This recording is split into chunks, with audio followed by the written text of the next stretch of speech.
Welcome to another episode of Port Charles Chat. I'm Mom. And I'm Brandon. Thank you so much for joining us today. Yes, thank you for joining us. Yes, and today we're going to talk about the week of July 21st through 25th.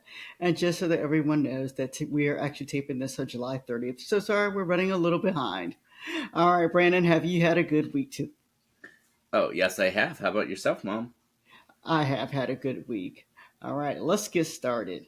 First of all, Britt, we think, is back in town.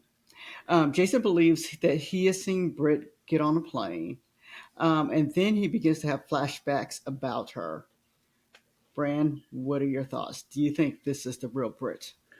Well, if it's not, that would be shocking.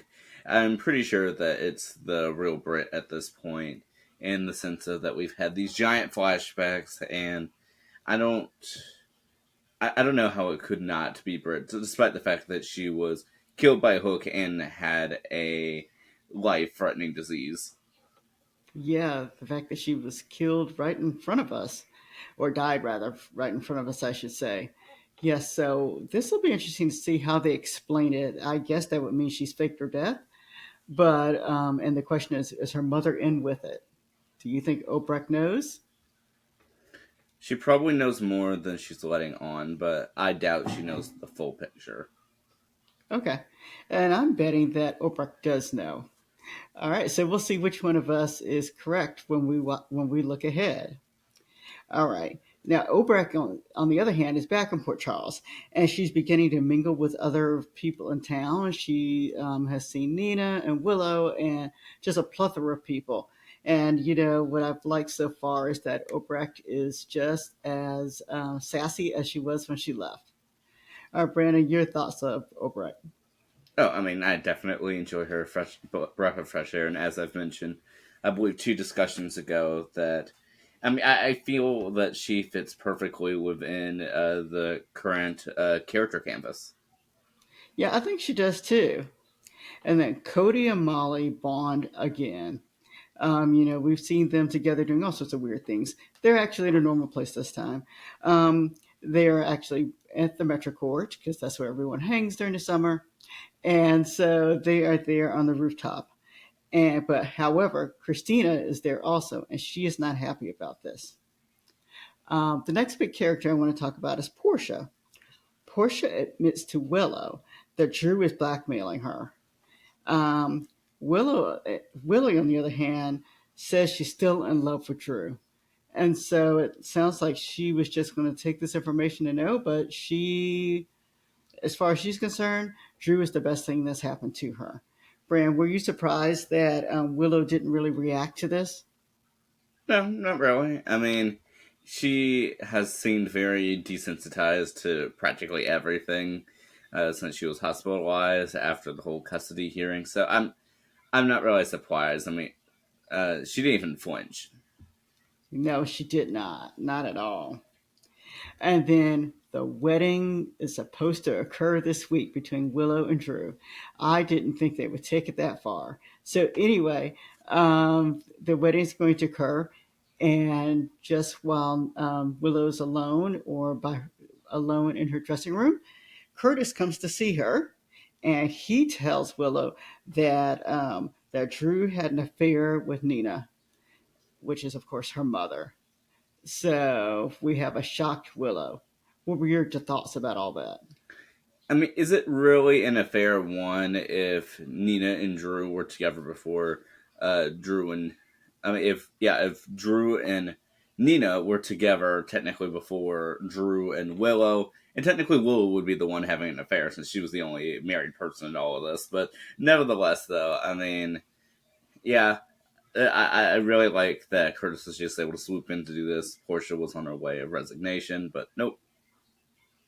I know. And this happened very quickly at the end. So, of course, the viewers left to wonder what is going to happen on the next episode. And, at the end, it looked like, regardless of what Curtis told her, it looked like she was going to go through with the wedding. All right. I will say that she did have words with Nina, so she didn't take that lightly. She had a lot of words with Nina. But it looks like Nina stayed and she remained at the wedding, or at least as far as we're concerned, at the end of Friday. And then Marco, when we last heard from Marco, he had actually been kidnapped and he was being held hostage, and he was basically being held against his will. And Marco just appears, and he goes straight to the police and he lies to the police, and he later on he tells his dad that he really does want to go against Sonny. And then, of course, Lucas also wants to go after Sonny also. I will say that in order to rescue Marco, someone did give Lucas the key to where he was at. Did I leave anything out of that particular storyline? I don't believe so. And the last one, Anna has figured it out. I was quite impressed with this storyline and the way it came together. Anna is a bright girl, and she has figured out that Jocelyn's working for the WSB, and so is Vaughn, and she has a conversation with Dante about it. She even has broken it down to knowing that Dalton is the reason why that she's put on assignment. So I thought that was kind of incredible. Your thoughts? Yeah, I'm definitely impressed. I mean, she inquires with Carly, and then with Dante, and I mean, yeah, she definitely has figured it out. But I thought something that was a little bit even more intriguing is that she gets Jocelyn's motive. She gets why she's doing it. She doesn't trust Brandon still, but doesn't think he'll harm her. But Anna says enough to believe that she does not believe that Vaughn is really for the same mission.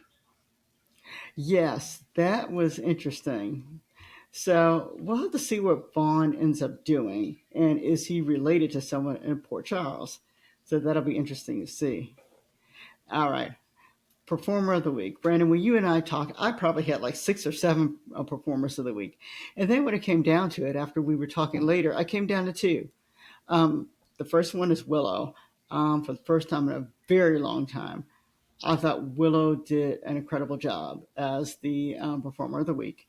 And then Liesel was right after that because I did like Liesel. She's like a breath of fresh air. So I really like them both together.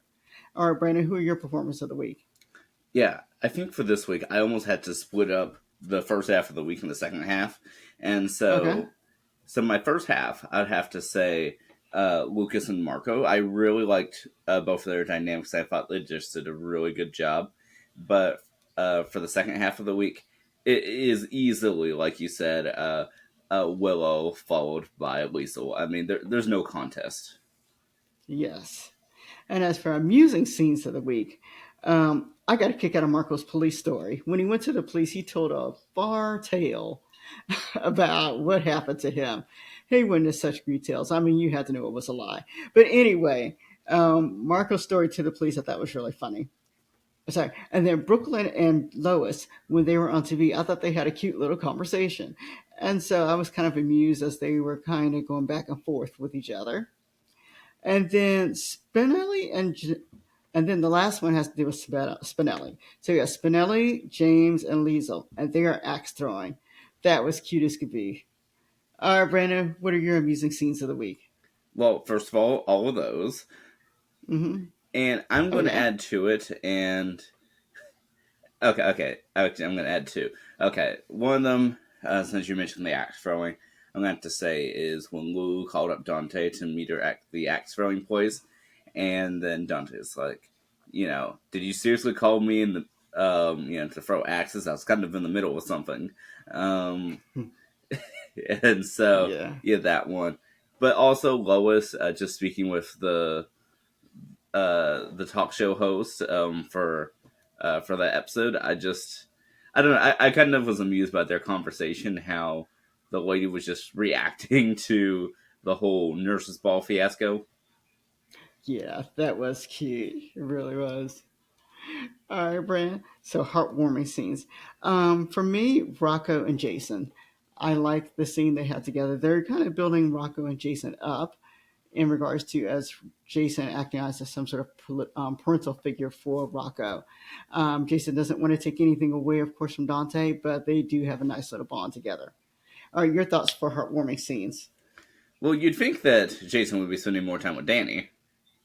You would think so, or at least finding his other son. Yeah, small technicality. I mean, Uh, yeah, but tiny little. yeah, like I said, but I definitely agree for that one.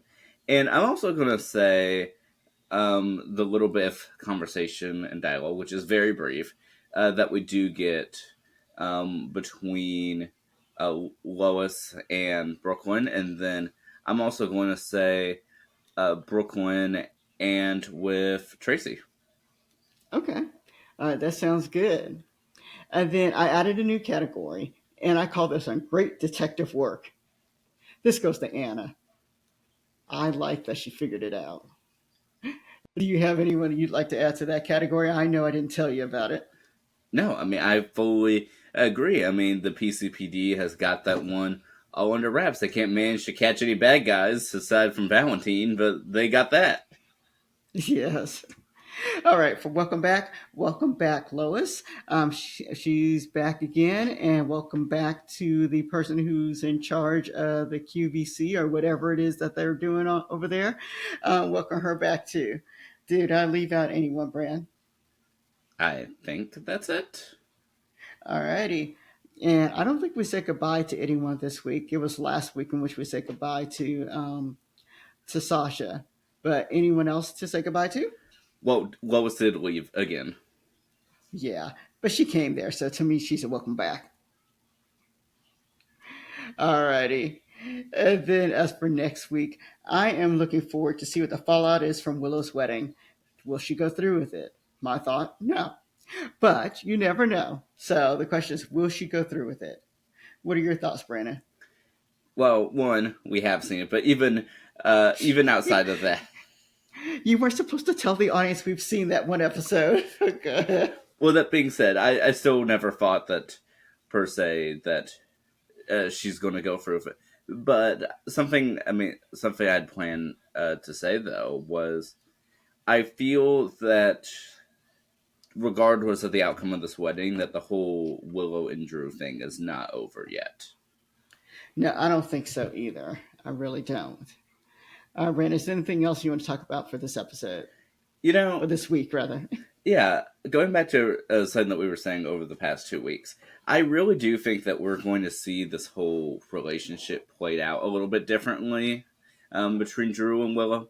And I feel like whereas before it was Drew using and manipulating Willow, it might soon be the other way around.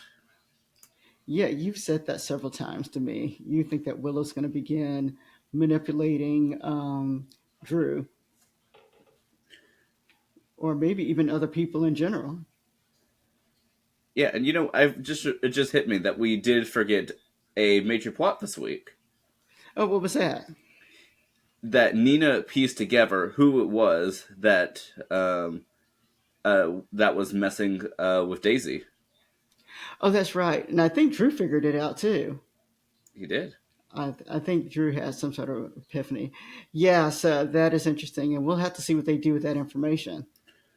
Yeah, and I guess adding to it, I don't know where this is leading to. Maybe to the Monica storyline, but Martin came across a letter in their house that is addressed, we believe, to Monica, but we don't know where it came from, and it made Martin sort of guess how. I mean, try to figure out how Monica's doing. So I'm curious as to what the letter entailed and what it's leading up to. Yes, that'll be interesting to see. All right. Well, Brandon, thank you so much for speaking with me today. Of course, and thank you. All right, everyone, thank you for watching, and we look forward to seeing you next week. Have a great day, We'll everybody. see you then. Bye bye.